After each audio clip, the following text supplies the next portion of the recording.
suatu SMA Bioksan, tepatnya 13 hari yang lalu, ada seorang pemuda yang sangat introvert. Bahkan saking introvertnya, ia sungguh-sungguh selalu sendiri dan hampir tidak pernah berekspresi kepada apapun dan siapapun. Di balik kesendiriannya, ia adalah pemuda yang sangat pintar dan cerdas. Setiap hari, bahkan setiap waktu, ia selalu menghafal rumus-rumus matematika dan pelajaran yang lainnya juga. Tak heran ia selalu mendapat peringkat pertama, bahkan dalam olimpiade sekalipun. Dan ia bernama Xion. Singkatnya, guru pun memberitahu bahwa ada 2 orang yang menjuarai olimpiade matematika. Pemenang pertama sudah pasti Xian. Dan yang ketiga yaitu pemuda bernama Yongbin.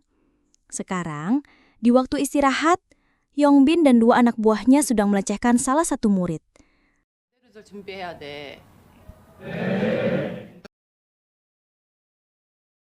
Tampaknya Yongbin dipaksa menarik sebuah kekonyolan dan mereka mengunggah video konyol itu ke internet.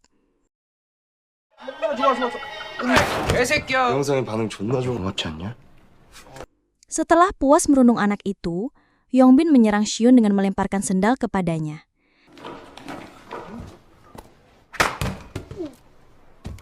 야 그래. Tanpa takut sedikit pun, Xion menatap tajam Yongbin dan berkata hati-hati padanya. Yongbin makin tersulut emosinya. Mereka pun hanya saling menatap tajam. Yongbin tampaknya belum puas. Ia mendekat ke arah Xion. Yongbin juga mengatakan bahwa Xion dibenci dan dijauhi oleh semua murid di kelasnya. Namun Xion mengabaikan omong kosong Yongbin dan malah memerintahnya untuk pergi dan belajar saja. 우리 너 존나 재수없어 하는 거. Tiba-tiba, mereka semua dikejutkan oleh klub baseball yang datang dengan amarahnya. Tampaknya mereka mencari pemuda bernama Suho, yang ternyata Suho sedang tertidur pula saat itu. Tampaknya Suho memiliki masalah dengan anak baseball itu, perihal wanita. Namun, ekspresi Suho benar-benar santai dan tidak mempermasalahkan mereka. Anak baseball yang makin dibuat emosi akhirnya menyerang Suko, yang baru saja bangun dari tidurnya.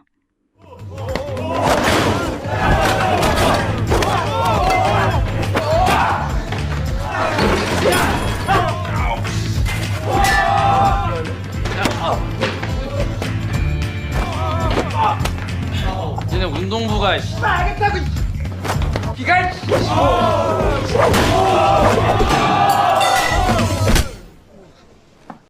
Berhasil mempermalukan mereka, Suho menyuruh kroco mereka pergi saja.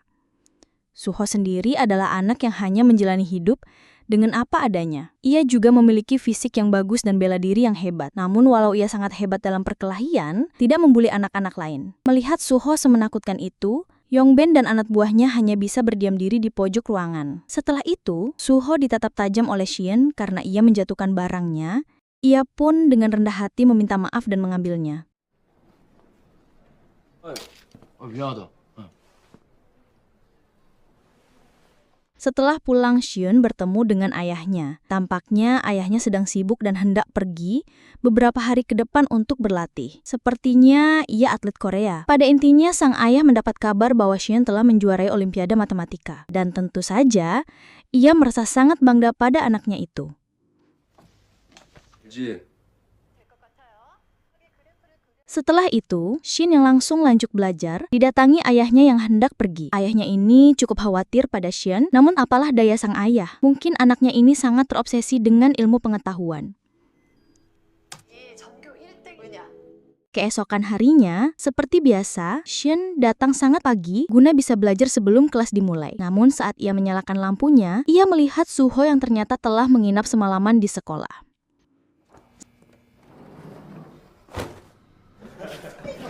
Setelah kelas dimulai, tampaknya mereka akan berolahraga hari ini. Di sini tampaknya ada yang kurang, dan ia menoleh ke arah Yongbin. Lalu pelajaran olahraga pun dimulai, di mana Xion sangat lemah soal fisik berbeda dengan Suho. Bahkan Suho paling cepat dan sang guru pun menyarankannya untuk memilih masuk ke perguruan tinggi olahraga saja karena fisiknya sangat bagus.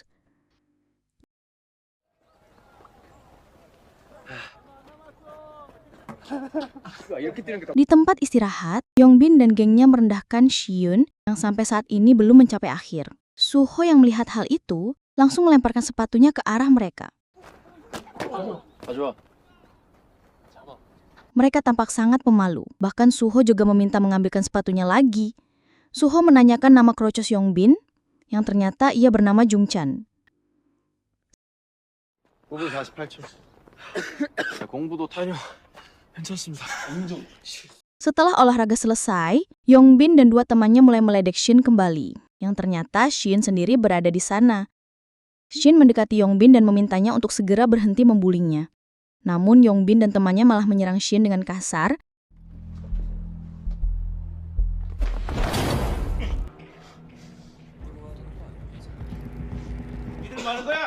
Beruntung saja ada Pak Guru di sana. Yongbin juga beralasan mereka sedang bermain bersama. Lalu menyuruh Shin untuk mengatakan hal yang serupa.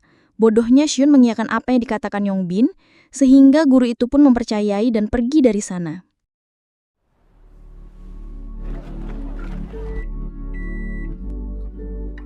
Setelah pulang, ia pun menjalani sisa waktunya dengan kesendirian dan tak lupa juga dengan belajar lagi. Namun saat sedang asyik belajar, ia didatangi oleh seseorang yang mengantarkannya makanan. Setelah dibuka, ternyata itu adalah Suho. Merasa dirinya tak memesan makanan, Shin mengusir Suho, namun Suho malah masuk ke dalam rumah Shin. Ia bahkan meminta minum pada Shin. Seperti biasa, Shin tanpa berekspresi dan hanya menatap kelakuan Suho yang berterima kasih, lalu pergi meninggalkannya.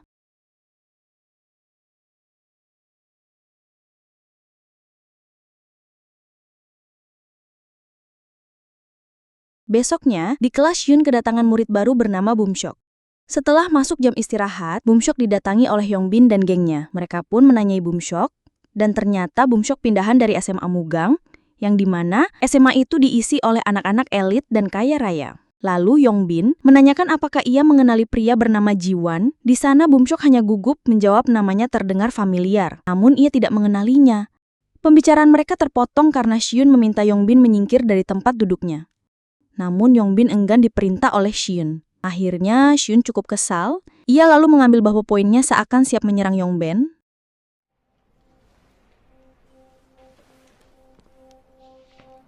싫은데.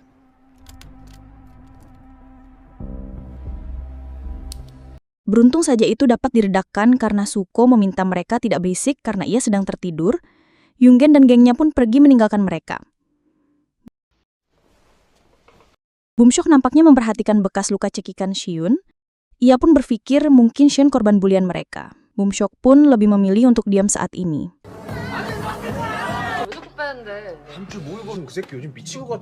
Singkatnya, Yongbin dan teman-temannya sedang berada di klub. Mereka membicarakan mengenai Shyun yang tak memiliki rasa takut kepada mereka. Yongbin juga berpikiran sama. Jung akhirnya menyarankan Yongbin untuk merusak nilai Shyun saat ujian nanti. Karena mereka tidak bisa merusak jiwa Shyun, maka mereka akan merusak nilai Shyun karena Shyun sangat terobsesi dengan ilmu pengetahuan. Lalu seorang pria dewasa tinggi bernama Seokde datang menghampiri mereka di klub itu. Ia pun memberi perintah pada Yongbin dan teman-temannya, yaitu barang terlarang. Namun sebelum Seokde pergi, Yongbin ingin berbicara dengannya sebentar. Pembicaraan itu berisi pertanyaan mengenai barang haram yang dioleskan ke kulit. Seokde hanya menjawab bahwa efeknya tidak akan sekuat biasanya, namun dengan hal itu paling parah bisa membuat pengguna merasakan pusing bahkan muntah-muntah.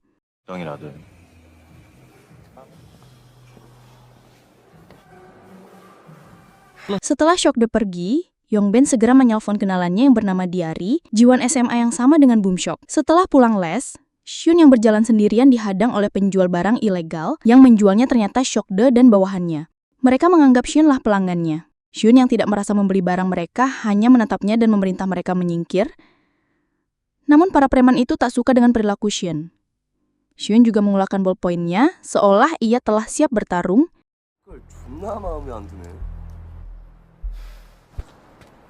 Beruntung saja Seokde yang memimpin mereka mempersilakan Shyun pergi dan memperingati anak buahnya untuk tidak sembarangan bermain kepada seseorang. Keesokan harinya, hari ujian pun dimulai. Saat itu, Yongbin meminta Boomshok berbicara empat mata di luar kelas. Jongbin dengan baik hati berkenalan dengan Boomshok, namun pembicaraan pun semakin tidak enak saat Jongbin mengusut kembali kasus Boomshok sebagai korban bullying di sekolah lamanya. Informasi itu Yongbin dapatkan dari kenalannya yaitu Ji-hoon. Yongbin berkata bahwa ia akan membantu menjaga rahasia itu kepada murid lain, namun dengan syarat Boomshok harus membantu dirinya. Ia pun memperlihatkan barangnya yang seperti stiker kepada Boomshok dan meminta Boomshok menempelkan benda itu di kulit Ji-hoon nanti saat ujian.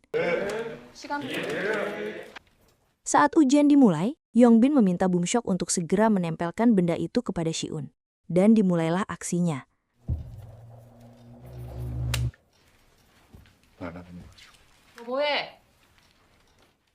몸도 둔해지고 졸리고. Beberapa waktu kemudian, ia merasa pusing dan aneh. Ia bahkan harus keluar tanpa izin guru. 세상을 그와용하는 법이 있다.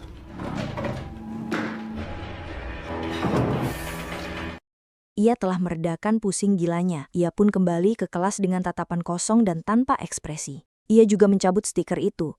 Kemudian, ia menampar wajahnya sendiri dan menjadi pusat perhatian murid lain.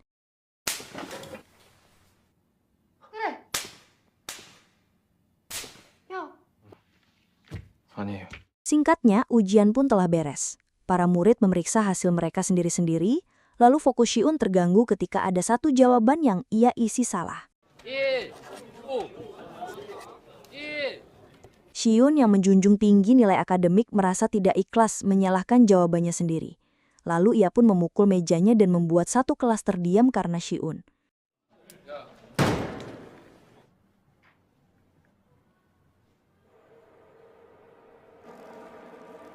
Lalu Ji-hoon pun berdiri dan berjalan mengarah kepada Yongbin. Ia pun mengambil sebuah buku dan memukul Yongbin dengan gaya sentrifugal agar damage-nya semakin sakit. Lalu ia juga menusuk tangan rekannya dan menghajar habis Yongbin moloh. Setelah Yongbin sekarat, 물체의 원심.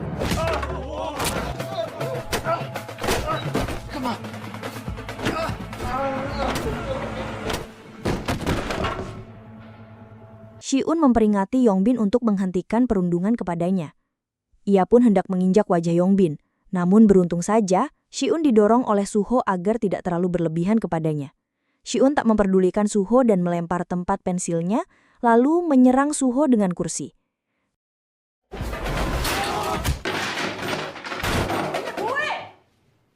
Ji-hoon yang tidak terima akan hadangan Suho terus memberontak.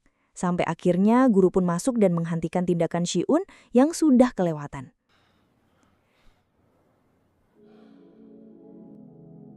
Kejadian itu membuat Ji-hoon harus pergi ke Yongbin di rumah sakit dan meminta maaf pada Yongbin dan ibunya. Pada awalnya, ibu Yongbin tidak menerima dan terus meminta Ji-hoon datang meminta maaf dengan ibu yang bahkan tidak ia miliki. Namun, keadaan berbalik ketika Ji-hoon menunjukkan plester yang membuat keadaannya kacau saat ujian. Ji-hoon juga membuktikannya dengan sekotak fentanyl di ransel milik Yongbin. 그러니까 Hal itu membuat sang guru meminta ibu Yongbin untuk memindahkan Yongbin ke tempat lain dan tidak membawa kasus Ji-hoon ke komite kekerasan sekolah. Karena jika itu terjadi, keadaan akan jauh lebih kacau. 체육 시간에 좀 다쳤어요. Ji-hoon pulang dengan keadaan sedikit berantakan dan membuat ayahnya sedikit khawatir. Selain itu, ia juga tidak bisa melupakan kejadian hari tadi. Bahkan saat ia mencoba untuk belajar, keesokan harinya, keadaan kelas tidak seperti biasanya. Beberapa murid di kelas terlihat segan pada Ji-hoon, kecuali kedua teman Yongbin yang langsung menantang Ji-hoon pulang sekolah nanti.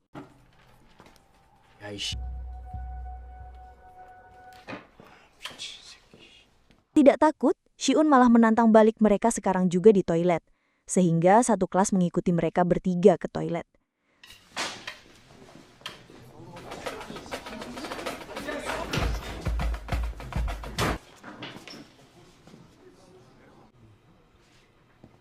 Setelah sampai di sana, Ji-hoon menutup dan mengunci pintu toilet tersebut. Lalu ia pun mengambil pulpen dari sakunya dan melangkah mendekati mereka berdua hingga mereka terintimidasi.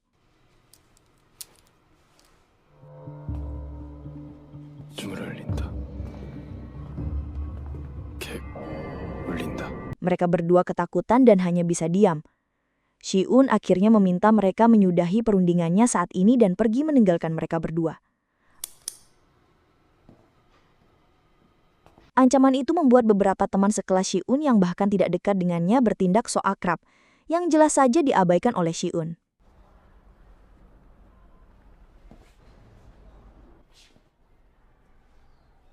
뭐야?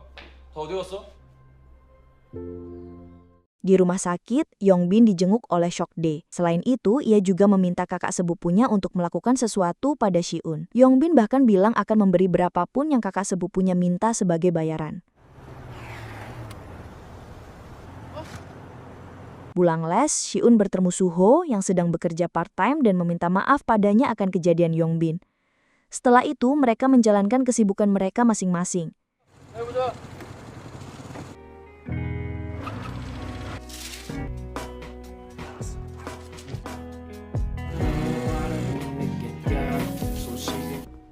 Singkatnya, saat istirahat dimulai, Siun mengajak Suho makan bersama sebagai permintaan maaf. Mereka ngobrol sedikit juga, walaupun ekspresi Siun tetap cuek. 햄은 못 가도 대근상에 너 맨날 이어폰 누가 말 걸 것 같은데.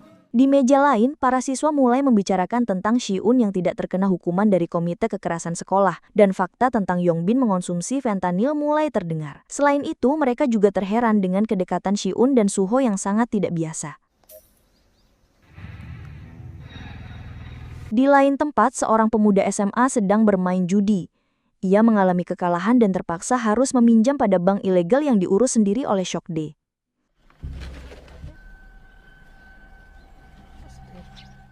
Setelah jadi rentenir, aku tak menemukan Yongbin.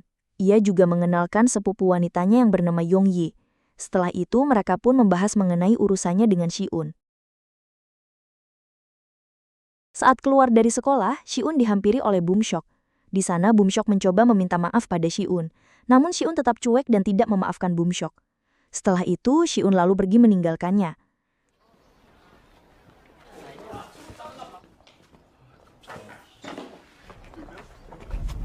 Setelah berjalan sendirian, Siun dihadang oleh Yongbin. Kakak sepupunya juga ketiga orang yang sengaja dibayar untuk melancarkan misi Yongbin. Awalnya Siun sempat berontak dan mencoba pergi les melewati mereka tapi malah ditampar oleh kakak sepupu Yongbin.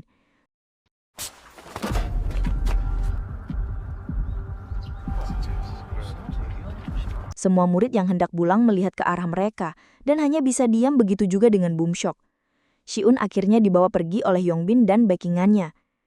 Bumshok yang tahu hal itu bersegera menemui Suho yang tertidur. Ia meminta Suho untuk membantu Siun yang dibawa pergi oleh Yongbin. Awalnya Suho hendak menolak dan memilih pekerjaannya saja, tapi Bumshok berjanji akan mengganti gajinya hari ini, dan mereka pun segera pergi untuk menyelamatkan Siun.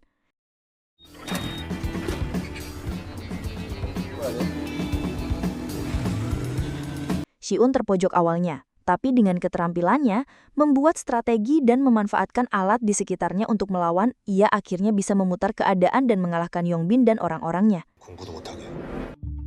빠르게 제압해야 조건 반사 나중에 처리.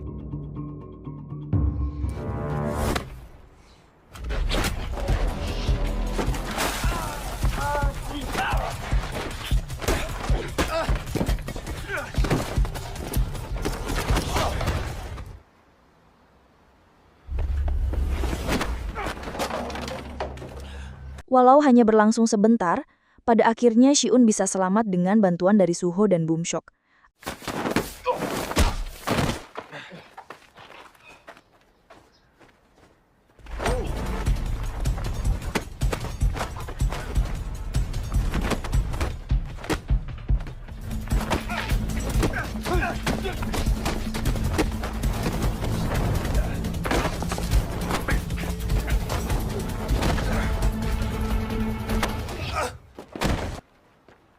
쪽팔려서 뒤질 것 같은. Dengan keberadaan Suho dan Bumshok, membuat Yongbin kalah telak dan kakak sepupunya menelan malu lalu meninggalkannya sendirian.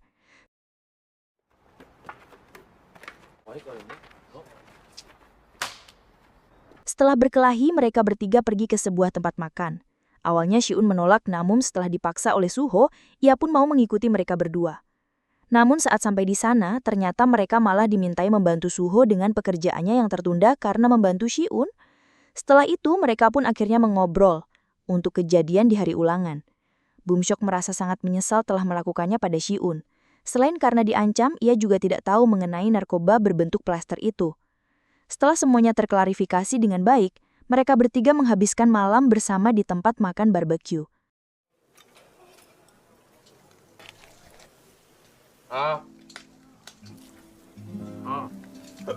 Shiun bahkan lupa akan kelas lesnya hari ini. Setelah itu, mereka kembali disibukkan oleh hidup mereka masing-masing. Boomshok dengan hidupnya yang sedang antusias mendapatkan teman baru, Suho dengan pekerjaan paruh waktunya, juga Shin yang tertidur saat belajar di kamarnya. Sokde pada akhirnya menghadap Gilsu untuk menjelaskan apa yang sudah terjadi. Yongji menjelaskan bahwa mereka hanya membantu seorang sepupunya Sokde, yaitu Yongbin yang dipukuli. Merasa kesal karena hal itu, Gilsu pun memukuli lengan Sokde dengan batu bata.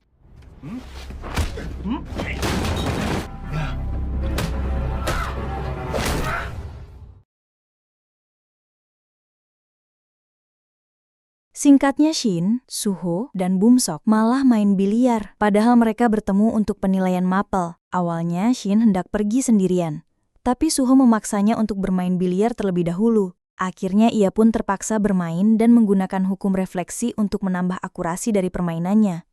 즉, 당구공의 정중앙을 기준으로 약 90%.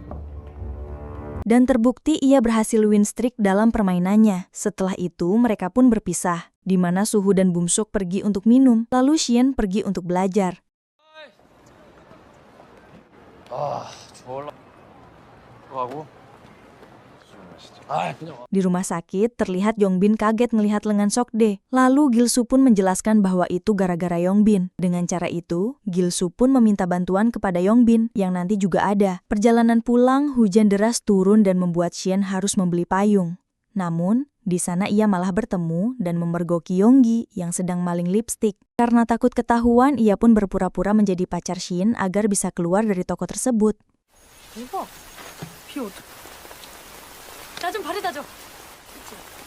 Setelah di luar, Shin yang tidak peduli keberadaan Yonggi malah terpaksa diajak makan topoki sebagai rasa terima kasihnya. Namun Shin tak memakan topoki itu. Dia benar-benar tidak peduli dengan apa yang Yonggi lakukan. Yonggi juga menukar nomor ponselnya agar mereka bisa berteman. Namun yang Siyun pikirkan hanyalah pulang. Di lain tempat, aku tidak datang ke rumah Gilsu. Sambil membawa mobil nasabahnya yang utangnya kagak kebayar, ia pun melihat seorang bocah yang sedang dihajar oleh Gilsu karena terjerat hutang olehnya. Namun beruntung, kedatangan Sokde membuat bosnya itu tidak jadi memukuli si korban dan meminta Sokde menggantikan perannya. Keesokan harinya, Yongbin yang tampil berbeda mengajak Siyun ngobrol baik-baik. Awalnya Shin menolak. Tapi karena Yongbin terlihat tidak mengancam, ia pun meluangkannya sebentar.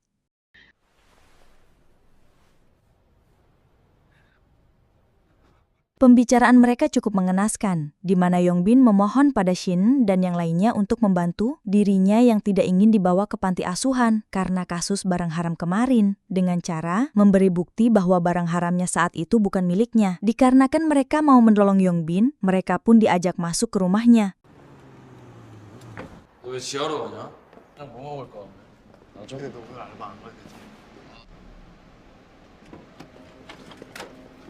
Dan ternyata di sana mereka malah bertemu Gilsu, Sokde, dan gengnya. Nyatanya mereka bertiga dijebak oleh Yongbin agar mau datang bertemu dengan Gilsu. Di sana, Gilsu mengatakan bahwa mereka bertiga lah yang melukai tangan Sokde, yang mana Sokde tak memiliki asuransi kesehatan. Dan mereka dipaksa membayar $15.000 dalam 3 hari ke depan.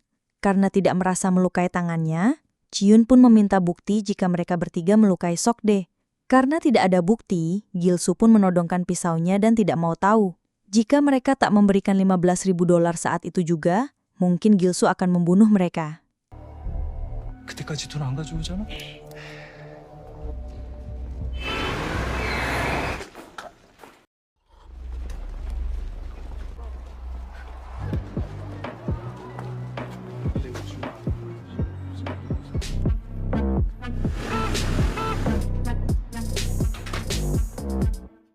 Mengetahui keadaan mulai gak beres, Shin pun mengajak Yonggi bertemu di suatu tempat. Setelah bertemu, ia langsung mengeluh pertanyaan mengenai siapa itu Gilsu.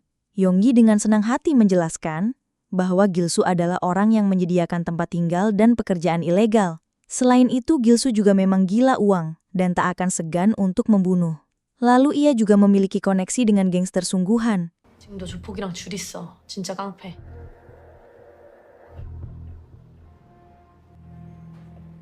Malam harinya, Bumsok diam-diam masuk kamar orang tuanya yang sedang tidur. Ia pun mengambil jam tangan mahal orang tuanya untuk membayar $15.000 pada Gilsu.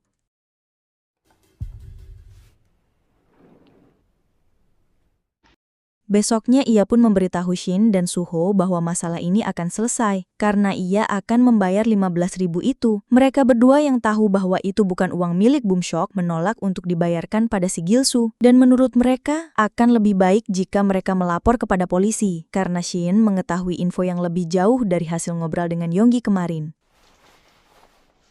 너 공무원이라고 가입만 하면 공짜로 5만 원, 몇천만 원까지 버는 거야. Di mana Gilsu menjalankan bisnis haram dan judi ilegal. Dengan mitranya di luar negeri, banyak anak-anak sekolah yang terjerat karena rela menjual apapun demi bermain judi ini. Awalnya mereka diberikan kemenangan di game pertama, namun akan terus dikuras habis sampai ginjal-ginjal mereka. Tidak sampai di situ, Gilsu memiliki data lengkap pemainnya, sehingga saat mereka tidak memiliki saldo, Gilsu akan menawarkan pinjaman agar si korban dapat terus bermain lagi. Dan seperti itulah lingkaran setan yang Gilsu buat.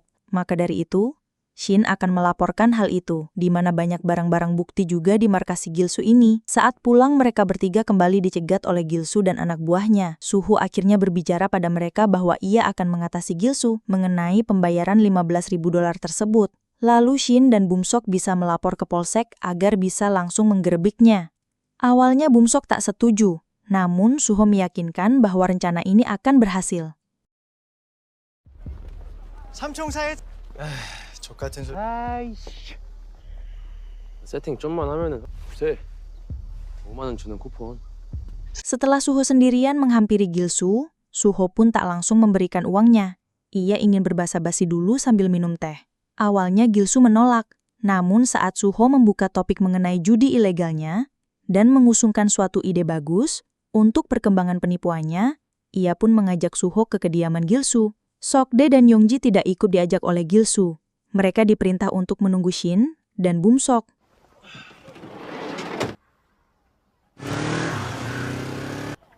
잠깐만. Saat Shin dan Bumsok terlihat, Yongji menghampiri mereka. Di sana, Yongji memberikan alamat kediaman Gilsu, yang saat ini OTW membawa Suho. Bumsok nampaknya jadi semakin khawatir bahwa Suho sangat dalam bahaya. Ia pun menghentikan taksi dan berusaha langsung ke kediaman Gilsu dan memberikan uangnya. 내가 가지고 온 돈 주면은 그냥 소 잘못되면 너 어떡하려고 그래.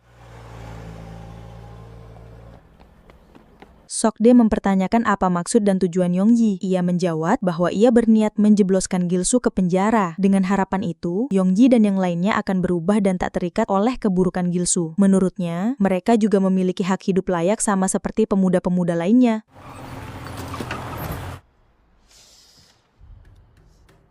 Setelah sampai di kediaman Gilsu, ia pun disambut hangat layaknya tamu pada umumnya. Lalu Gilsu meminta HP Suho agar transaksinya aman, tapi Suho menolaknya. Yang pada akhirnya Gilsu memukuli Suho hingga tak sadarkan diri.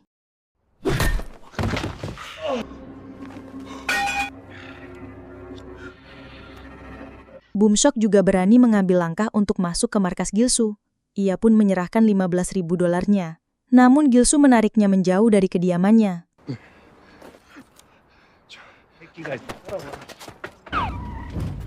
Setelah itu, Shin dan polisi sampai di tempat Gilsu. Namun mereka seakan tidak ada di dalam sana. Polisi itu pun sepertinya malas mengurusi masalah ini karena kurangnya bukti dan tidak ada surat perintah juga. Lalu Shin ditinggalkan sendirian di sana.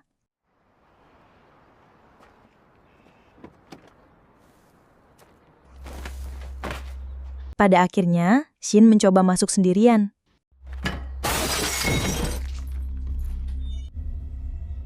Ia menemukan tongkat baseball dan bercak darah yang ia rasa itu adalah darah Suho. Ia merasakan ada yang janggal di markasnya. Dan kebetulan semua barang mereka kosong. Seolah mereka tahu bahwa polisi akan datang ke markas mereka. Benar saja, Gilsu dan anak buahnya membawa Suho dan Bumsok meninggalkan markas mereka. Mereka juga membawa barang-barang yang mereka anggap itu penting. Bahkan kepergian mereka tepat sebelum Shion dan polisi datang.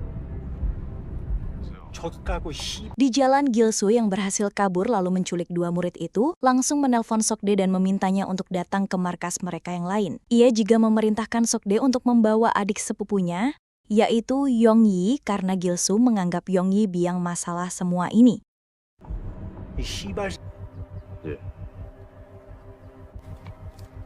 Merasa akan menjadi masalah, Sokde akhirnya pergi ke markas Gilsu sendirian, tanpa mengajak Yongyi. Namun Yongyi yang merasa dirinya terlibat dalam masalah ini, langsung mengikuti jejak Sokde. Yongyi juga meminta Shiun untuk mengikuti dirinya dan menyusul mereka dengan polisi untuk menyelamatkan Suho dan Bumsok. Shiun yang masih berada di markas Gilsu hanya terdiam. Namun setelah diberikan alamat di mana Suho dan Bumsok berada oleh Yongyi, ia pun langsung berlari tanpa basa-basi.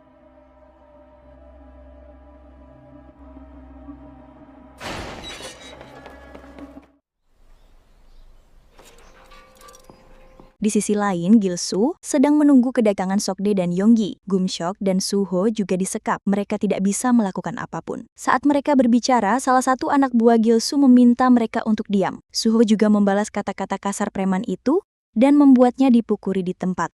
Ya, Sokde dan Yongjae yang hampir sampai ke tempat Gilsu berbicara satu sama lain. Gilsu meminta maaf pada Yongji karena ia merasa keterlibatan Yongyi juga karena ulahnya. Maka dari itu, Sokde meminta Yongji untuk tak bertingkah banyak saat bertemu Gilsu nanti.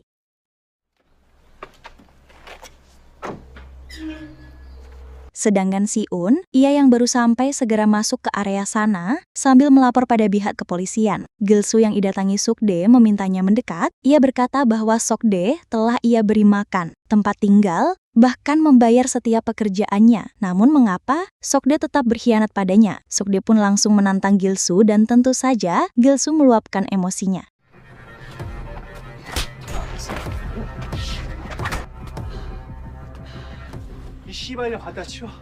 Gilchan juga memerintahkan Sunchan untuk menusuk Sokde, yang mana Sunchan ini juga salah satu rekan Sokde yang sudah ia anggap seperti adiknya sendiri. Tentu saja, perintah itu membuat Sunchan hanya bisa terdiam.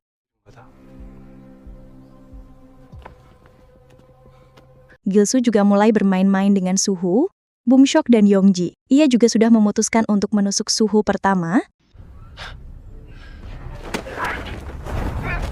Namun saat ia hendak menusuknya, tiba-tiba Sokde menyerang Gilsu dari belakang. Di sini tampaknya Sokde sudah memutuskan untuk keluar dari lingkungan haram Gilsu. Ia juga menantang Gilsu bertarung 1 lawan 1 dan meminta anak buah Gilsu yang lain diam jika tidak ingin mati.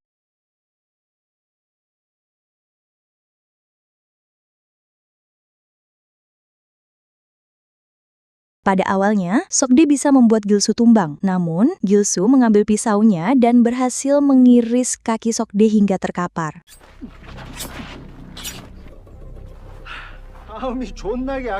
Karena kekalahan Sokde, Yongji menyerang Gilsu dari belakang. Namun sayang, Gilsu malah berhasil membuat Yongji dicekik hingga hampir mati. Namun cekikan Gilsu itu terhenti karena mendengar sirine polisi dan Shiun mendekat pada mereka.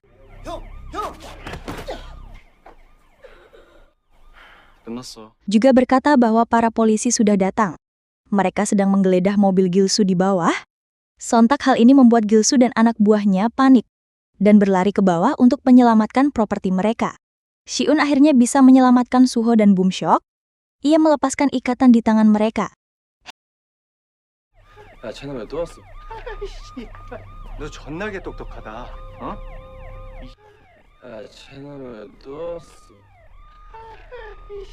Namun selang beberapa saat Gilsu dan anak buahnya kembali, yang ternyata suara sirine polisi tadi adalah tipuan dari HP Shiun. Gilsu yang emosi akhirnya menghajar mereka semua.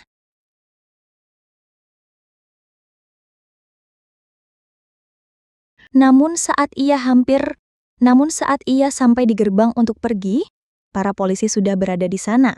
Pertarungan antara Gilsu dan Shiun juga jadi terhenti karena ada satu polisi yang menodongkan senjatanya pada mereka. Gilsu akhirnya berpura-pura bahwa mereka sedang bermain dan mendekat sedikit demi sedikit pada sang polisi. lalu mendorong anak buahnya pada polisi itu dan kabur meninggalkan semua anak buahnya. Si-un yang tak mau kehilangan jejak Gil-soo pun juga langsung mengejarnya tanpa takut pada polisi yang ada di sana. Pengejaran Si-un membuat Gil-soo jengkel. Gil-soo pun berniat menyelesaikan Si-un di sini.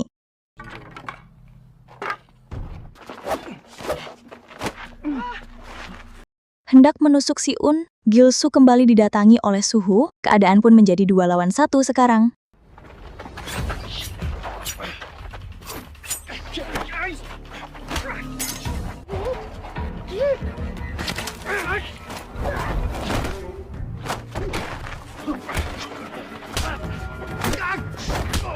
Akhirnya dengan kombinasi mereka berdua, mereka bisa mengalahkan Gil-soo dan membawanya ke pihak kepolisian. Di sisi lain, Sok-dae yang berhasil kabur malah mengunci dirinya sendiri di dalam tempat itu. Ia meminta Yong-ji dan Sung-chan untuk pergi dari sana karena tak bersalah atas semua ini. Tak lama kemudian, Sok-dae pun dihampiri oleh seorang polisi. Singkatnya, para polisi pun menangkap Gil-soo dan semua anak buahnya. Di sana, Gil-soo juga bertemu kembali dengan Sok-dae.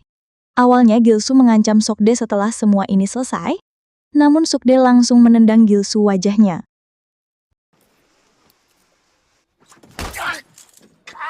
Si-un, Suho, dan Bum-shok pun kembali berkumpul lagi. Di sana, Si-un juga sebagai pelapor, dimintai untuk pergi membuat pernyataan di kantor polisi, dan Bum-shok akan menemani Si-un. Singkat cerita, Si-un dan Bum-shok telah membuat sebuah pernyataan. Di sana, sepertinya mereka juga dibantu oleh seseorang. Pria tersebut berkata bahwa masalah itu tidak ada hubungannya dengan mereka lagi. Si-un juga bisa menutupi masalah ini pada keluarga dan lingkungan sekolah. Bahkan Si-un juga diperbolehkan untuk pulang.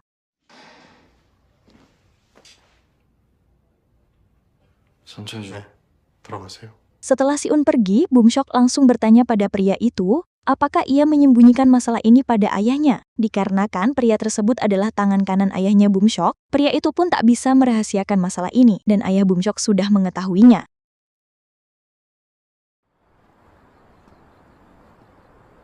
Di luar kantor, Si-un melihat Yong-yi sedang berdiri sendirian. Ia pun menghampirinya lalu menanyakan keadaan Yong-ji dan yang lainnya. Sedangkan di sisi Bum-shok, si pria tadi menutup semua jendela ruangan mereka. Dan ternyata Gil-soo juga berada di sana. Pria tersebut pun meminta Bum-shok menghajar Gil-soo sekarang juga, dan menganggap Gil-soo adalah karung sanja. Ia juga mempraktikkan tinjuannya pada Bum-shok.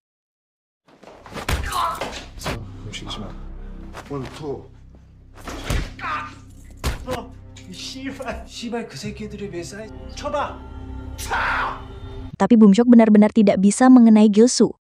Ia pun pergi dengan perasaan kesal pada dirinya sendiri.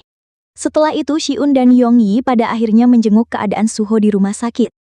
Mereka juga menceritakan hebatnya diri mereka saat mengalahkan geng Gil-soo dan tertawa bersama-sama. Kim Gil-soo ditangkap dan mengatakan akan memberikan semuanya. Ah, kalian berdua terlihat serasi.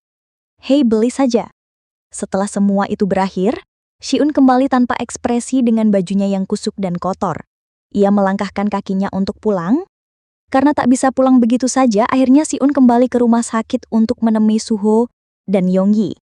Ia membawakan banyak makanan, termasuk makanan yang Suho suka. Di sini juga, Suho terlihat aneh dengan emosi Si-un.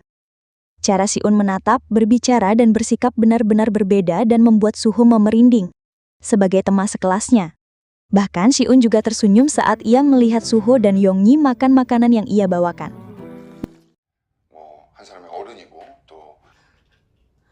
Di sisi lain, seorang anggota dewan yang sibuk dihampiri oleh anaknya, ia pun mengambil tongkat golfnya dan meminta anaknya itu untuk menyerahkan tubuhnya. Sang Arya pun berkata bahwa Bum-shok lemah dan tanpa harapan, lalu ia pun memukulnya di sana. Hari berikutnya, saat Bum-shok berjalan menuju kelasnya, beberapa murid menghampirinya dan menanyakan kebenaran mengenai kabar bahwa Bum-shok, Suho, dan Si-un menangkap bos judi dan para pembuli. Bum-shok nampaknya kaget karena kabar cepat itu menyebar. Dia baru saja setuju. Dan tentu ini membuat kagum para murid tersebut. Setelah sampai di kelas juga, ia sedikit berinteraksi dengan Si-en. Si-en yang sudah sedikit terbuka pada orang lain juga meresponnya dengan baik. Setelah itu, ia melihat ke arah anak buah Yongbin. Mereka sepertinya hanya bisa diam dan tak mau berurusan lagi dengannya. Setelah istirahat, sepertinya mereka bertiga juga makan bersama. Mereka juga mengobrol mengenai kabar Yonggi yang sementara tinggal bersama nenek Suho. Katanya Yonggi juga akan mulai bekerja paruh waktu nanti. Boomshok juga mengajak mereka berdua main ke restoran saat weekend nanti. Pada awalnya, Siyun menolak, tapi sepertinya dia akan ikut dengan mereka juga. Saat di rumah, setelah Boomshok merapikan penampilannya, ia pun langsung stalking Instagram Suho. Dia tampak sedikit cemburu dengan hubungan itu. Suho dan Yonggi, terlebih lagi, Yonggi benar-benar dekat dengan Suho. Nenek Suho dan temannya Suho, yaitu Siyun. Di sisi lain, Shin sedang makan malam bersama ibunya. Nampaknya, ada satu hal yang ingin Shin sampaikan padanya. Namun pembicaraan mereka harus terpotong karena ibunya tiba-tiba mendapatkan panggilan dari pekerjaannya. Sesuai rencana, mereka pun pergi bermain. Namun Suho malah mengajak Yonggi. Di sana, Boomshok terus memperhatikan Yonggi. Ia benar-benar terlihat cemburu padanya. Karena Suho malah lebih fokus pada Yonggi. Bahkan ketika Shin sudah datang pun, ia malah menatap ke arah mereka semua. Ia malah merasa sendirian di tengah keramaian mereka. Setelah itu, mereka pun berkaraoke. Suho dan Yonggi nampaknya benar-benar menikmati waktu libur mereka. Siyun malah terlihat canggung dan tidak terbiasa dengan hal-hal seperti ini. Sedangkan Boomshok, ia terus merasa bosan dengan kehadiran Yonggi di antara mereka bertiga. Boomshok akhirnya memilih untuk membeli minuman. Saat ia berjalan kembali ke ruangan karaoke mereka, Boomshok tampaknya diketahui oleh beberapa orang. Boomshok akhirnya bergegas meninggalkan mereka. Namun orang-orang tersebut malah terus mengejarnya. Di sisi lain, Yonggi mengangkat telepon dari HP Boomshok. Ia menanyakan ruangannya, dan Yonggi hampir saja memberitahu ruangannya. Jelas itu membuat Boomshok kesal padanya. Di sini, suasana liburan mereka menjadi kacau. Yonggi juga pergi dan Suho harus mengejarnya. Saat Shin menenangkan Boomshok, tiba-tiba orang-orang tadi menghampiri Boomshok. Mereka berkata bahwa mereka teman lama di sekolah Boomshok. Boomshok hanya diam saja, seakan ia tak tahu harus berbuat apa. Setelah itu, mereka pun akhirnya memutuskan pergi. Setelah Shin sedikit mengintimidasi mereka dengan reaksinya. 그럼 나중에 하든가. 그래 미안. 또 보자잉. Keesokan harinya, Boomshok merasa stres di sekolah, terutama yang ia alami, nampaknya kembali merenggut emosinya saat ini. Bahkan, ketika para murid lain mengobrol dengan berisik, Boomshok langsung memarahi mereka dan hendak menghajar mereka.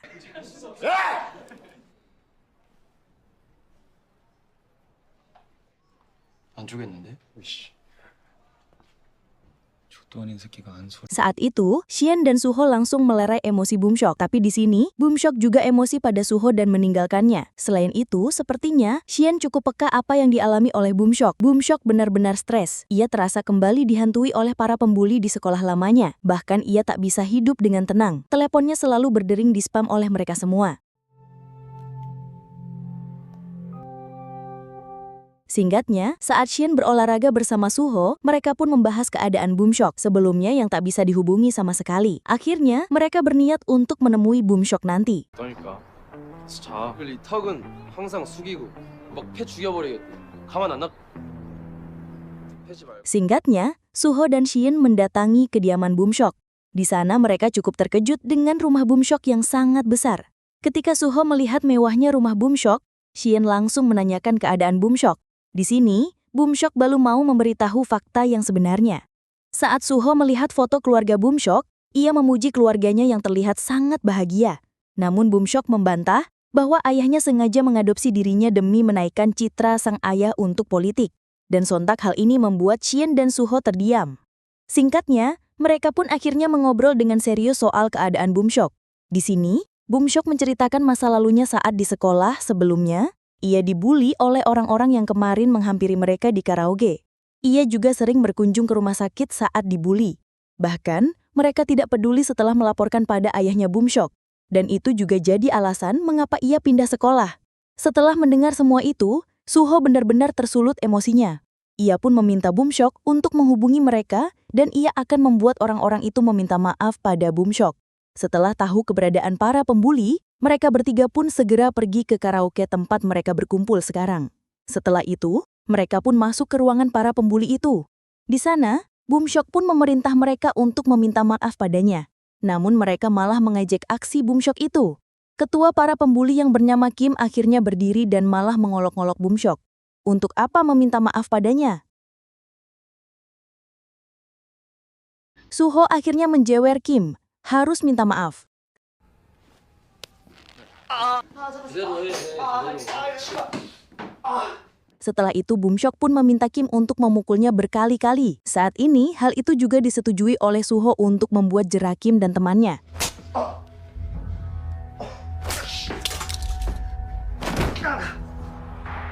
Boomshok yang kehilangan akalnya akhirnya mengambil mic di dekatnya, namun ditahan oleh Suho.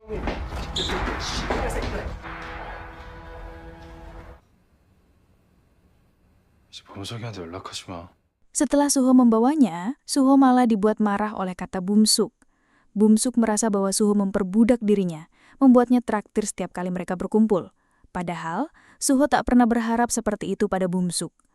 Disinilah terjadinya miskomunikasi di antara hubungan mereka berdua. Lagi pula, Suho juga membantu Boomsuk dengan ikhlas. Dengan miskomunikasi tersebut, Boomsuk pun meninggalkan mereka berdua di sana. Saat Boomsuk pergi sendirian, ia terus-menerus dihubungi oleh Kim. Kim juga akan membalaskan perbuatannya. Namun secara kebetulan, saat ia berusaha pergi dari kerumunan orang di sana, ia bertemu dengan anak buah Yongbin yaitu Jungchan dan Taehoon, yang sedang menghabiskan waktu di sana. Kim dan gengnya yang berhasil menemui Boomsuk dibuat kaget. Mereka menghitung kelompok Jungchan adalah teman-teman Boomsuk. Mereka hanya bisa diam. Tanpa diketahui juga, Jungchan dan Taehoon mengambil kesempatan di sana. Mereka akhirnya membawa geng Kim ke tempat sepi untuk diperas. Di sana, Jungchan dan gengnya menghajar habis Kim dan kawan-kawannya. Mereka juga memeras habis uangnya. Kim tiba-tiba berkata bahwa dirinya akan membunuh Boomsuk nanti. Di sana, Boomsuk langsung tersulut emosinya dan menghabisi Kim tanpa ampun.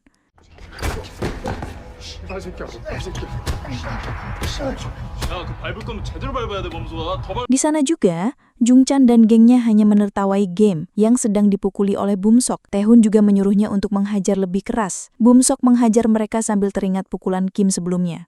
Pukulan ayahnya dan Suho. Ia pun benar-benar melampiaskan emosinya saat ini.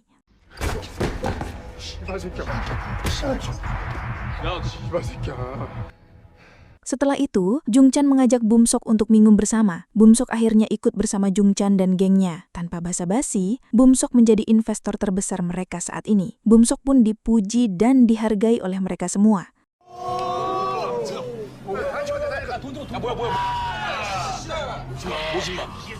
Setelah itu, dengan keramahannya, Jungchan juga meminta Instagram Boomsuk. Di sini Boomsuk merasa bahwa perlakuan mereka jauh lebih baik daripada Suho dan Xian. Bahkan, di tengah-tengah rasa mabuknya, Boomsuk juga men-unfollow Suho untuk menunjukkan bahwa dirinya juga mampu. Boomsuk membawa sebotol minumannya, lalu ia pun menghampiri meja para wanita cantik. Di sana ia menggoda dan menyodorkan minuman.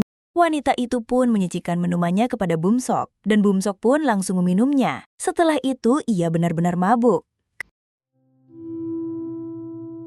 Keesokan harinya, ketika pembelajaran hendak selesai, Boomsuk masuk ke kelasnya. Tampaknya terlambat masuk sekolah. Bahkan ketika Xian bertanya padanya, Boomsuk malah mengabaikan Xian dan berkumpul dengan Jungchan dan Taehoon. Ia hanya bisa diam dan menatap kepergian temannya itu. Saat pelajaran kembali dimulai, Sutoh menanyakan keberadaan Boomsuk dan kebetulan Boomsuk datang bersama grup barunya. Xian akhirnya mendekati Boomsuk. Ia meminta waktunya sebentar untuk berbicara berdua. Dalam pembicaraannya, Xian ingin tahu kabar terakhir Boomsuk dan mengapa ia malah berteman dengan grup Jungchan. Namun jawaban-jawaban dari Boomsuk tak membuat Xian puas. Boomsuk juga mengungkapkan keresahannya pada Sutoh bahwa ia merasa direndahkan olehnya. Ia merasa jadi babu untuk Sutoh. Ternyata Sutoh ada di belakang Boomsuk. Sontak saja, Boomsuk langsung pergi meninggalkan mereka. Setelahnya, Boomsuk kembali berkumpul dengan gengnya. Jungchan bahkan di sana ada Yongbin juga. Itu juga diperkenalkan di teman Yongbin yang bernama Kang Woo-yong. Ia adalah teman Yongbin yang akan bergabung dengan UFC nanti. Setelah itu, Yongbin pun menanyakan mengapa Boomsuk berpisah dengan Sutoh. Ia hanya menjawab bahwa Sutoh merasa jadi raja di sana dan ia merasa jengkel padanya.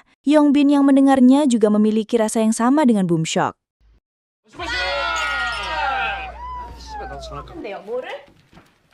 Di sisi lain, Shi-eun yang baru keluar dari lesnya dijemput oleh Sutoh. Si-eun juga mau tak mau membantu Sutoh mengantarkan paket, dan setelah itu mereka pun bersulang bersama. Pembicaraan mereka akhirnya semakin intens, di mana Shi-eun membicarakan soal Boomshok. Shi-eun berpikir mungkin Jungchan dan Taehoon memanfaatkan Boomshok yang kaya. Namun menurut Sutoh, bisa saja Boomshok sendiri yang menginginkan hal itu. Ia sengaja dengan sukarela membelikan barang-barang dan mentraktir teman barunya dikarenakan ingin terlihat kuat dan populer.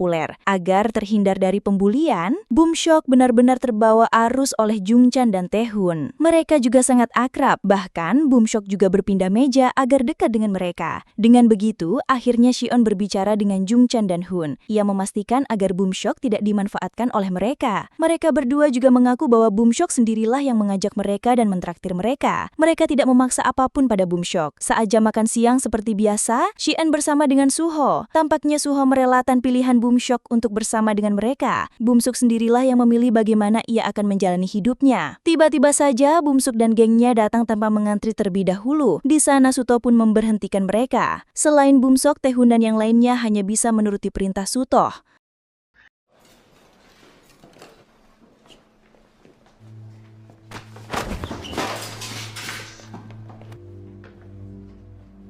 Di sini Suto menatap Boomshok dan menyuruhnya untuk masuk ke barisan. Boomshok melawan dan tak menuruti perintah Suto. Lantas Suto mendorong Boomshok dengan keras.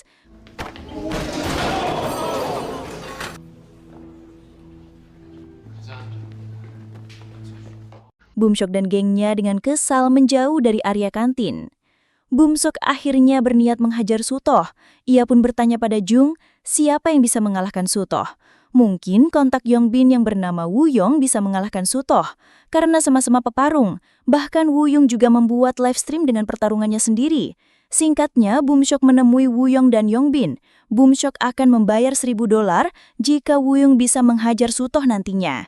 Dengan uang yang sangat banyak bagi pelajar SMA, Woo-young pun menerima tawaran Boomshok dan langsung bergegas ke gym untuk berlatih. Setelah diingat-ingat, Jungchan juga pernah tahu bahwa Suho dan Woo-young pernah bertarung saat dulu. Namun Suho sudah pensi dan seharusnya dengan skill yang sekarang, Woo-young bisa lebih unggul dibandingkan Suto. Pada malamnya, Boomshok dan yang lainnya mengikuti Suho yang sedang bekerja paruh waktu dengan motornya. Saat Suho mengantarkan pesanannya, mereka pun memutuskan rem motor Suho. Boomshok benar-benar tidak peduli jika Suho mati sekalipun. Oh, kecelakaan itu membuat panik Boomshok dan teman-temannya. Mereka pun kabur, dan hanya Boomshok yang masih menatap Suho dari kejauhan, seakan ia tak percaya melakukan tindakan kejahatan seperti itu. Karena kecelakaannya, Suho terlambat di sekolahnya. Di sana ia menatap ke arah Boomshok yang juga menatapnya kembali. Setelah kelas berakhir, Shi-eun mendekati Suho. Kebetulan juga Boomshok berjalan di sampingnya. Suho pun meminta Boomshok untuk tak menatapnya seperti itu, karena terlihat sangat menjijikkan baginya. Singkat cerita, Shi-eun dan Yonggi sedang menyiapkan ulang tahun Suho. Seketika Yonggi memintanya untuk memotret dirinya. Saat itu tampaknya Shi-eun masih belum terbiasa dengan kegiatan bersosialisnya saat ini. Di sisi lain tempatnya di gym, Buyung sedang melatih dirinya untuk persiapan bertarungnya melawan Suho. Boomshok juga sedang menghubungi Suho namun Suho tak kunjung mengangkatnya. Kembali pada Shi-eun, Yonggi mendapatkan pesan dari Boomshok, di mana Boomshok mengajak Yonggi untuk merayakan ulang tahun Suho bersama. Shi-eun juga sedikit kebingungan mengapa Yonggi membahas Boomshok. Namun dikarenakan Boomshok meminta untuk tidak memberitahu Suho dan Shi-eun, Yonggi pun menutup pesannya dan hendak pergi menemui Boomshok untuk membuat kejutan untuk Suho, tanpa diketahui oleh mereka berdua. Setelah bertemu dengan Boomshok, ternyata Boomshok hanya menjebak Yonggi saja. Bahkan ia juga membawa gengnya untuk menculik Yonggi. Sedangkan Shi-eun yang sudah kedatangan Suho dibuat bingung kemana perginya Yonggi. Kebetulan ia pun diam-diam membuka HP milik Suho dan melihat chat dari Boomshok. Di sana Boomshok menculik Yonggi dan meminta Suho untuk datang padanya. Shi-eun yang tahu hal itu mengingat kembali bahwa Boomshok dan Suho sedang ribut.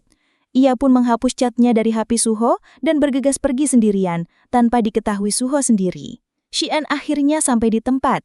Ia pun melihat-lihat keadaan bangunan yang terlihat kumuh dan banyak barang yang tak terpakai. 영지물을 잘 이용해야 한다. Setelah menemukan keberadaan Boomshok dan gengnya, Shi-eun menyiapkan kunci Inggris di lengannya dan berjalan ke arah mereka. Shi-eun pun langsung kabur membawa Yonggi. Sontak Yongbin dan yang lainnya mengejar Shi-eun. Dam Shi-eun berusaha survive dari anak-anak Boomshok. Yonggi berusaha menelpon polisi. Dengan mengandalkan barang-barang yang ada, Shi-eun cukup bisa mendominasi pertarungan tersebut.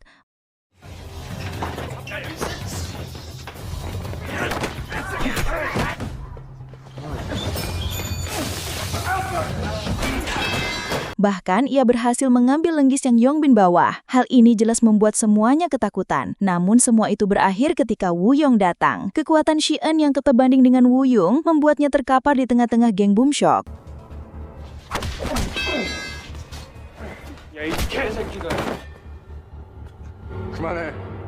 Boomshok mencoba untuk meminta Yongbin membiarkan Shi-eun pergi karena yang ia tuju bukanlah Shi-eun. Namun Yongbin tak mengindahkan perintah Boomshok. Karena Yongbin memiliki dendam pribadi pada Shi-eun, Boomshok tidak tega melihat Shi-eun dipukuli. Ia pun hanya bisa pergi dari sana. Ia merasa bersalah karena membawa orang yang tidak memiliki masalah dengannya malah dipukuli. Ia merasa bersalah atas semua ini. Woo-young juga pergi dari sana. Ia meminta Boomshok menjadwalkan ulang pertarungannya dengan Suho. Selain itu, Boomshok tetap harus membayar uangnya pada Woo-young. Hari ini juga pengeroyokan pada Shi-eun akhirnya berakhir di mana mereka terpaksa kabur karena Yonggi mendatangkan para polisi. Di sisi lain, Suho yang bangun dari tidurnya merasa kesepian karena semua temannya pergi entah kemana.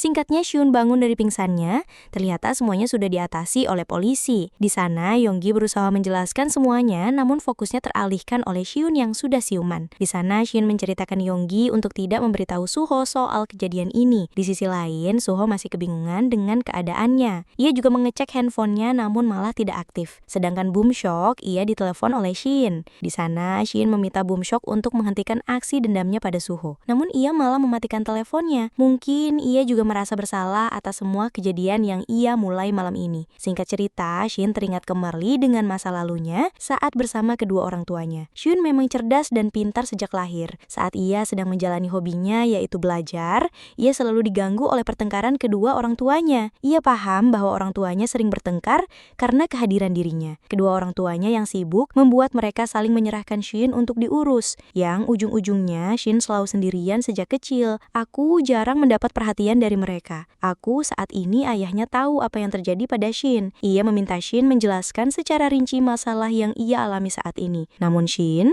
enggan menceritakan masalahnya dikarenakan ia sudah terbiasa sendirian, bahkan tak pernah bercerita apapun pada ayahnya ataupun ibunya. Lalu sang ayah pada akhirnya memutuskan untuk memindahkan Shin ke sekolah lain. Setelah keluar dari rumah sakit, di rumah Boomshok seorang sekretaris bawahan ayahnya mengecek keadaan Boomshok yang sedang mengurung diri sendirian. Setelah itu, ia pun melaporkannya pada tangan kanan sang ayah. Dikarenakan sang ayah benar-benar sibuk dengan agenda politiknya, jadi kegiatan Boomshok dipantau oleh tangan kanan sang ayah. Setelah tahu soal apa yang dilakukan oleh Boomshok belakangan ini, ia pun akhirnya meminta sang sekretaris itu mengawasi Boomshok dan mencarikannya sekolah di Filipina. Saat di sekolah, Suho bangun dari tidurnya. Ia pun dibuat bingung saat melihat Shin yang tidak hadir, ditambah lagi meja Boomshok juga kosong. Suho akhirnya mencoba menghubungi Shin, namun ia sengaja tak mengangkatnya. Pada akhirnya, Suho menemui Yonggi dan ia meminta Yonggi menjelaskan apa yang sudah terjadi pada teman-temannya. Di sini juga Yonggi sikapnya berbeda, ia menutupi semuanya dari Suho. Setelah itu, ia mencoba mengunjungi kediaman Shin. Namun Shin benar-benar seperti menghilang. Tak ada pilihan lain, Suho akhirnya menanyakan kabar Boomshok pada Jungchan dan Taehan. Mereka yang ketakutan menjawab bahwa mereka juga tidak tahu kabar terakhir dari Boomshok. Suho pun memerintah mereka untuk menghubungi Boomshok karena mereka lebih dekat dengannya. Jika tidak, maka Suho akan menghajar habis Jungchan dan yang lainnya. Setelah itu, Jungchan berusaha keras menghubungi Boomshok, namun tetap saja Boomshok tak mengangkat teleponnya. Saat kesal, Boomshok tak bisa dihubungi, Suho sudah berada di belakang mereka.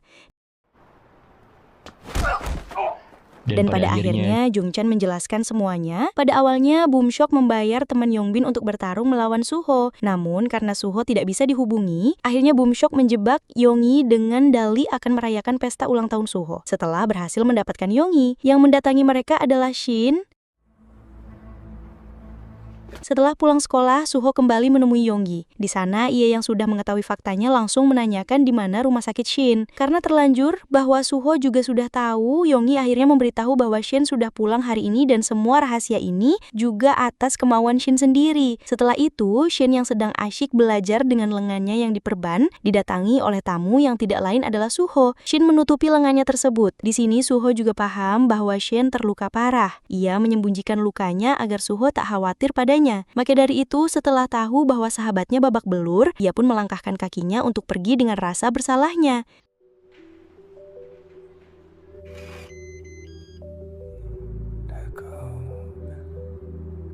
Di sisi lain, ayah Boomshok yang baru saja pulang langsung memukuli Boomshok karena selalu berbuat masalah. Ayahnya itu menganggap Boomshok tak lebih dari hama. Bahkan setelah Boomshok sekolah di luar negeri nanti, dia tak akan peduli lagi dengan dirinya. Boomshok yang stres akhirnya memutuskan untuk menenangkan dirinya dan pergi dari rumah. Pada awalnya, pengawalnya memaksanya untuk kembali, namun ia pun berani melawan dan pergi meninggalkannya. Di jalan, Boomshok mengaktifkan teleponnya lagi dan baru melihat pesan-pesan dari Suho. Sedangkan Suho yang masih memburu Boomshok menghajar habis Yongbin. Seketika saat ia enak-enaknya menghajar Yongbin, Boomshok pun menelepon. Boomshok mengajaknya untuk bertemu di tempat pelatihan bela diri. Setelah Suho menyetujuinya, ia pun mematahkan jari Yongbin sama seperti Yongbin melukai lengan sahabatnya yaitu Shin. Boomshok juga menghubungi Woo-young. Ia memberitahu bahwa malam ini ia akan membayar Woo-young jika siap mengalahkan Suho. Singkatnya, Suho sampai di tempat yang dituju. Nampaknya ia sadar akan terjadi banyak hal setelah dirinya masuk menemui Boomshok. Di sisi lain, Yonggi juga berusaha memberitahu Shin bahwa Suho telah mengetahui semuanya. Shin cukup terkejut dan ia langsung bergegas pergi dari meja belajarnya.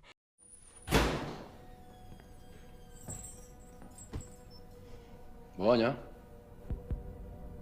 Dengan gentlenya, Suho masuk ke ruangan itu, yang dimana di sana sudah banyak orang yang berkumpul. Ia pun mencari Boomshok. Dan saat Boomshok menampakkan dirinya di depan Suho, di sana Suho mengatakan bahwa Boomshok tak harus melakukan semua itu jika ia memiliki dendam pada dirinya sendiri. Maka Boomshok tak perlu melibatkan teman-teman Suho yang tak bersalah. Ia juga meminta maaf pada Boomshok sebesar-besarnya jika ia memang melakukan kesalahan, dan selebihnya Suho ingin Boomshok untuk meminta maaf pada Shin dan Yonggi. Boomshok yang masih gengsi dan emosi tak mau untuk meminta maaf pada teman-teman Suho. Alhasil Suho menampar Boomshok dengan keras.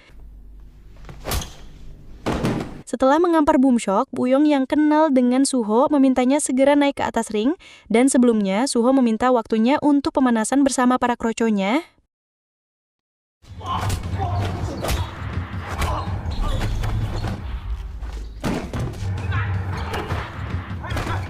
Setelah membantai para kroco, Suho segera bersiap naik ke atas ring. Livestream juga sudah dimulai oleh Woo-young dan pertarungan pun dimulai.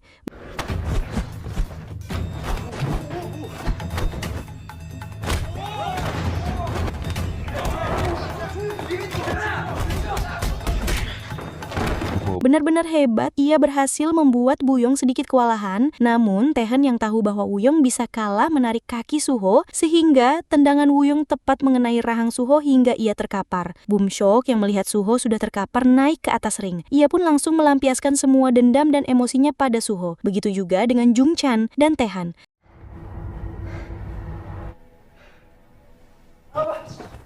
Para pengawas Boomshok pun kemudian datang dan mengetahui kegilaannya. Ia pun berusaha membawa Boomshok, namun seketika keadaan pun hening. Saat Jungchan mengetek Suho yang sudah tidak bernafas, mereka pun panik. Sebagian anak kabur, lalu Jungchan dan Taehan dicegal oleh pengawal Boomshok untuk tidak lari. Jika Taehan dan Jungchan tidak kabur, Semua masalah akan beres, dan ia akan mengurusnya hingga aman. Boomshok membalikkan badannya. Ia pun melihat keadaan Suho yang terkapar olehnya. Ia merasa bersalah. Ia seakan tak percaya pada apa yang telah ia lakukan. Di sisi lain, Siyun dan Yonggi yang mencari Suho ke penjuru tempat sama sekali tak dapat menemuinya. Mereka pun panik dan hanya bisa terus mencari Suho. Para pengawal Boomshok akhirnya mengambil alih. Ia menelpon para detektif untuk melaporkan aksi anak-anak nakal tersebut. Ia juga meminta Jungchan, Taehyun, dan Woo-young untuk mengikuti perintahnya agar tidak bersalah. Mereka diminta untuk membuat skenario seolah mereka tengah berlatih seperti biasa. Lalu Suho pingsan saat istirahat sendiri. Woo-young juga diminta untuk menghapus semua videonya. Para detektif pun datang dan semuanya memerankan perannya masing-masing. Si pengawal juga membalas pesan Si-yoon di HP Suho bahwa Suho sedang berlatih. Suho akhirnya dibawa ke mobil dan sepertinya ia benar-benar meninggal. Di rumahnya, Bong-sok membuat marah sang ayah kembali. Ia pun benar-benar khawatir pada Suho. Dan besok adalah hari keberangkatannya ke Filipina. Keesokan harinya, Si-yoon datang seperti biasa, lebih pagi dari semua murid. Ia biasanya melihat sahabatnya yaitu Suho yang tertidur. Namun kali ini, rasanya ada yang hilang di sana. Saat ujian dimulai juga, Si-yoon benar-benar tak fokus mengerjakannya. Beberapa soal yang ia jawab juga salah, namun ia mewajari hal itu. Setelah melihat teleponnya, ia pun menghubungi Yongji. Ia dikabarkan oleh Yongji bahwa Suho sekarat. Bahkan, buruknya, pihak Bumshok menutup fakta dan nenek Suho juga menandatangani semacam kontrak dengan mereka. Si-yoon akhirnya menemui Yongji untuk melihat sahabatnya itu meninggal. Ia seakan tak percaya pada kematian sahabatnya sendiri. Si-yoon juga bertemu dengan sang nenek. Ia hanya bisa menangis di depan Suho. Telah mengeluarkan banyak air mata, Si-yoon pun pergi dari ruangan Suho. Dan, sepertinya, ia memiliki rencana sendiri di dalam hatinya. Bumshok juga tak berhenti melamun di rumahnya. Itu dihampiri oleh penjagaan dan beruntung ia mendapat kabar bahwa Suko masih hidup. Ia juga dimintai untuk mengucapkan perpisahan ke sekolah sebelum pergi menuju Filipina. Keesokan harinya, Si-yoon pun pergi menuju sekolah yang belum pernah ia kunjungi sebelumnya. Ia pun bertanya pada murid di sana, di mana kelas Yongbin.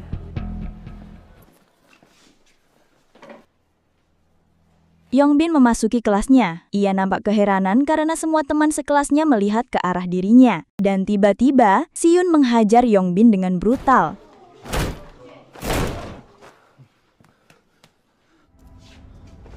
Yongbin yang penuh dengan darah dicecar pertanyaan oleh Si-yoon. Si-yoon juga bertanya di manakah pria bernama Woo-young. Setelah Yongbin menjawab, Si-yoon pun menghajar habis Yongbin setelah mendapatkan video bukti dari Yongbin. Dan melihatnya, Si-yoon pun benar-benar akan membalaskan dendam teman-temannya itu. Di sisi lain, Yongbin menjegal mobil Bumshok. Di sana ia marah karena tahu bahwa Bumshoklah pelaku pengeroyokan pada Suho. Bumshok yang tak tahan dengan semua ini akhirnya keluar dari mobilnya. Ia berkata bahwa semua ini terjadi karena kehadiran Yongji di antara mereka bertiga.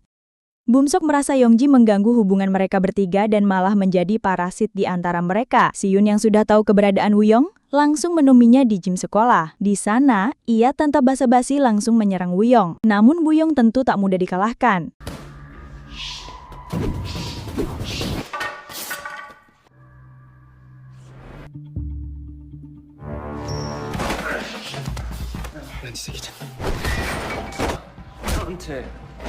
Namun, Si-yoon tetap terkapar. Tetapi, ia tetap berusaha melawan Woo-young yang jauh lebih kuat darinya. Ia semakin brutal dan membuat Woo-young kewalahan dengan alat-alat yang ada di sekitarnya.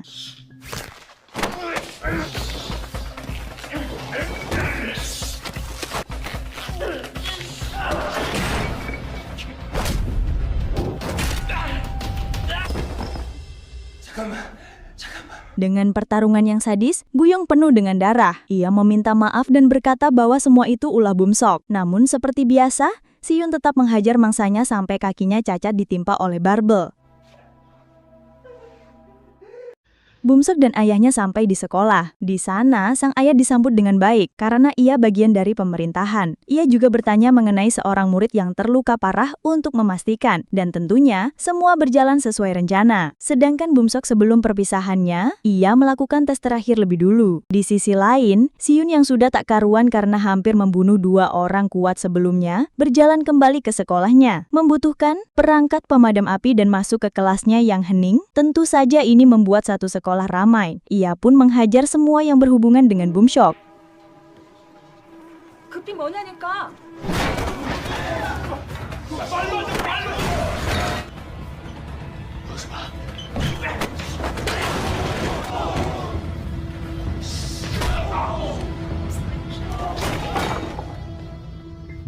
Bumshok hanya diam tanpa ekspresi ketika Si-yoon mendekatinya. Ia sepertinya sudah pasrah jika Si-yoon membunuhnya di tempat. Di sini Si-yoon benar-benar ingin menghajar Bumshok, namun ia tak bisa mengenainya. Ia masih menganggap Bumshok sebagai teman apapun keadaannya. Dan ya, inilah hasilnya.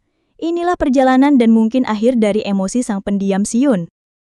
Mungkin ia pemilih dalam menjalin hubungan dengan seseorang. Namun, saat ia merasa sudah berhubungan dengan seseorang, ia rela mengorbankan apapun, bahkan hal-hal yang berharga baginya. Salah satunya prestasi dan nilai akademisnya. Ia saat ini tidak peduli dengan hal itu, yang ia pikirkan hanyalah teman-temannya. Setelah itu, Siun kembali ke ruangan Suho. Ia pun tertidur dengan pulas. Di sana, Siun tampaknya berhalusinasi sedikit jika sahabatnya itu bangun. Suho seolah mengatakan kalimat terakhir untuknya. Namun, saat melihat kenyataan, ia pun menangisi semuanya. Singkatnya, Bumsok juga pada akhirnya pergi untuk pindah sekolah ke Filipina. Yongji juga memutuskan untuk menjalani hidupnya sendiri. Terkadang ia menghubungi neneknya Suho untuk meminta kabar selanjutnya. Namun, ia sama sekali belum menghubungi Siun. Sejauh ini, Siun harus melakukannya juga. Semua sekolah di Seoul menolak nama Siun untuk menjadi murid. Dan hanya ada satu saja yang bisa menerima. Setelah perpisahan dengan orang tuanya, Siun akhirnya mulai masuk kembali sekolah. Dan, uniknya, sekolah kali ini benar-benar sangat kacau.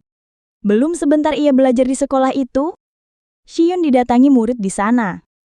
Ya, sudah ketebak sih bahwa murid tersebut mengganggu Siun. Siun yang sudah tahu bahwa sekolahnya saat ini isinya berandalan semua, ia benar-benar telah menyiapkan semuanya, selain mental. Salah satunya, ballpoint yang ia jadikan senjata. Singkat ceritanya nih guys, seseorang ada yang melaporkan kabar mengenai Siun kepada pria misterius bertato dan cukup sangar. Seseorang itu mengatakan bahwa Siun telah mengalahkan Kang Woo-young, petarung UFC. Diketahui bahwa Kang Myo mendudukan kandidat asosiasi mereka dan belum tahu juga asosiasi apa. Tampaknya mereka akan melakukan sesuatu terhadap Siun. Dan setelah itu selesai, perjalanan Siun masih panjang. Terima kasih sudah menonton. Jangan lupa like, komen, dan subscribe ya. Sampai jumpa di video berikutnya.